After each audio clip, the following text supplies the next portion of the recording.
Hey everyone! So today we're going to talk about something big that's happening in the smartphone world. It's one of those behind-the-scenes shifts you might not hear about, but trust me, it's going to affect every single one of us the next time we go to buy a new phone. Okay, let me just ask you this straight up. Are you thinking about upgrading your phone anytime soon? Because what if I told you that in just a couple of years, you could end up paying more money for a phone that's actually less powerful? Sounds totally backwards, right? But believe it or not, that's exactly where the experts say we're headed. All right, let's get into it. The first big piece of this whole puzzle, a totally unexpected downturn. I mean, for the first time in a long time, the folks who track this stuff are predicting the entire smartphone market is actually going to shrink. And you have to see just how sudden this is. At first, the analyst over at Counterpoint thought, yeah, 2026 will be pretty flat, level shipments. But nope, they had to go back and completely rip up that forecast. The new prediction? A 2.1% drop. This isn't just things slowing down. The market is literally going backward. So, okay, fewer phones are being sold. But here's the real kicker for us, the double whammy. The phones that do get sold, they're going to cost more. This is where it stops being a market trend and starts hitting you right in the wallet. And just look at how big this price hike is. Originally, the forecast for the average selling price, or ASP, was about a 3.5% rise. Kind of normal. But the new forecast? It almost doubles that, jumping all the way to 6.9%.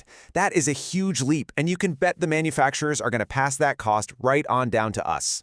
So what's the deal? Why the sudden drop in sales and the huge spike in prices? Well, believe it or not, it all comes down to one single surprising part. It's not the fancy new processor, it's not the super bright screen, it's the memory. You've got this massive demand coming from the AI boom, and it's creating this incredible squeeze, just throwing the whole supply chain into chaos. Now, to really get what's happening, you need to know this one term, the bill of materials, or BOM for short. Just think of it like a recipe or a grocery list for building a phone. It's the total cost of every single part: the screen, the battery, the cameras, and, you guessed it, the memory chips. And here's the crazy part. This rising memory cost isn't affecting all phones the same way, not even close. For a top-of-the-line flagship phone, the BOM, that total cost, is up about 10%. Okay. For a mid-range phone, it's 15%. But for the affordable, low-end phones, a whopping 25% increase. Yeah. The very phones that are supposed to be the most accessible are getting hit the absolute hardest. And if you think that's bad, well, buckle up. The analysis says this problem is only going to get worse before it gets better. The pressure on memory prices, it's not going away anytime soon. This is the number you really need to hear. It's staggering. Analysts are warning that on top of the price hikes we've already seen, memory prices could shoot up by another 40% by mid-2026. 40%. That right there, that's the heart of this whole problem. So, what do you do if you're a phone maker? A 40% price hike on a critical part forces you to make some really tough choices. And what's happening is that the industry is splitting in two, with two totally different game plans. And this quote from senior analyst Yang Wang really nails it. He basically says, the giants, Apple and Samsung, they're big enough to weather this storm. They have the cash, the profit margins to absorb the hit. But for pretty much everyone else, it's going to be a really, really tough fight. And here are those two strategies, right next to each other. On one side, you have Apple and Samsung. They can just manage their massive profit margins, use their power. But on the other side, you have all the other phone makers, we call them OEMs, and they're stuck. They either have to sell fewer phones, or they have to start cutting corners and pulling features out of their phone. And look, this isn't just us guessing. Another senior analyst, Shenghao Bai, confirms it's happening right now. To stop prices from going completely haywire, companies are actually downgrading parts in their new phones. So what's getting the axe? This is what it actually means for you. The next time you go to buy a mid-range phone, you might find it has a worse camera, or maybe that cool periscope zoom lens is gone. The display might not be as nice, the speakers might sound tinnier, and of course the most obvious one, you're going to get less memory and storage.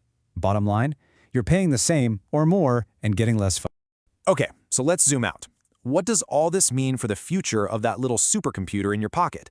This isn't just some temporary hiccup in the supply chain. Some experts think this could be the end of an entire era for technology as we know it. I mean, just think about it for a second. Go way back. Remember the indestructible Nokia phones? They sold over 250 million of the 1100 model alone. Then you had the super slick Motorola Razr. Then the first iPhone just changed the game completely, and the iPhone 6 made big screens the standard.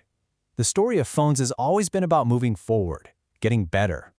For decades, we've all had this unspoken promise with phone makers, right? Every year, the new phone will be faster, it'll have new features, and the price will be about the same, maybe even a little less. Well, this whole memory crisis, it's the first time that fundamental promise is really in danger. That forward progress is hitting a brick wall. And that leaves us with one last really big question. Are we now stuck choosing between innovation and affordability? Has the amazing, relentless progress of the smartphone finally hit its limit? A point where getting better means getting so expensive that tons of people just get left behind. That's the question phone makers, and frankly all of us, are going to have to face.